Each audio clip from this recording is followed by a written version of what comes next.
আমরা গতকাল কার্নিভালে মুখ্যমন্ত্রীকে দেখলাম ঢাক বাজাচ্ছেন, নাচছেন টলিউডের শিল্পীদের সঙ্গে। অন্যদিকে রাজ্যের 24 জন নাগরিকের প্রাণ চলে গিয়েছে। আজ সকালে উত্তরবঙ্গ যাওয়ার আগে দমদম থেকে বিমানবন্দর থেকে বললেন যে ম্যানমেড বন্যা, ডিবিসি জল ছাড়ার ফলে, সিকিম ভুটান থেকে জল ছাড়ার ফলে এই অবস্থা।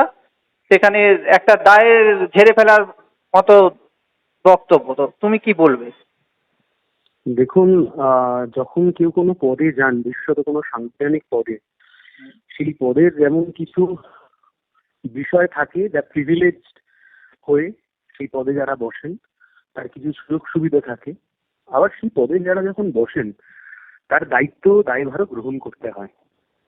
দক্ষিণবঙ্গে বন্যা হলে ডিবিসি আর উত্তরবঙ্গে বন্যা হলে সিকিম আর ভুটানের নদী, এটা পাড়ার ক্লাবের চাইতে অধম জায়গায় নিজেকে নামাচ্ছেন। মানে পাড়ার ক্লাবেও এর চাইতে ভালো আলোচনা হয়, যুক্তির আলোচনা হয়।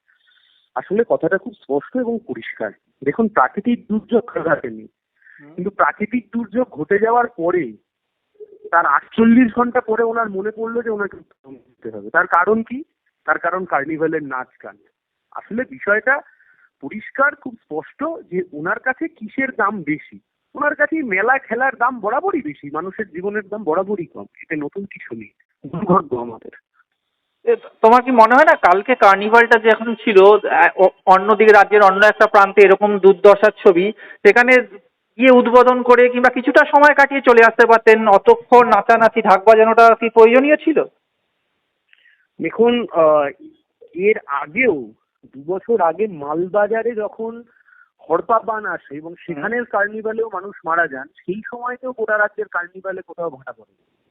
আসলে প্রশ্নটা খুব স্পষ্ট এবং প্রশ্নটা খুব পরিষ্কার যে উনি গোটা রাজ্যটাকে একটা মোহ মায়ার মধ্যে রেখে দিতে চান, যেখানে কোনো যুক্তি নেই, আলোচনা নেই, কোনো দায়বদ্ধতা নিয়ে প্রশ্ন করবার কেউ নেই। এত মানুষের প্রাণ চলে গেল, কিভাবে একজন প্রশাসনিক প্রধান তিনি সেই প্রাণের মানে তাদের পাশে গিয়ে না দাঁড়িয়ে তিনি নাচ গান করলেন শিল্পীদেরকে নিয়ে, এই কল্পনার অতীত। এর আগে কলকাতায় যে বৃষ্টি হলো সেখানে আমরা দেখলাম 12 জনের প্রাণ গেল। সেখানে দাঁড়িয়ে তখনও ডিবিসির যুক্তি খাড়া করেছিলেন। ডিবিসির জল তো ভৌগোলিকভাবে কলকাতায় আসার কথাই নয়। আমি সেই কারণেই বললাম যে পাড়ার ক্লাবেও এর চাইতে উন্নত মানের আলোচনা হয়। উনি নিজেকে হাস্যকর জায়গায় নিয়ে যাচ্ছেন, এটাই বলতে পারি।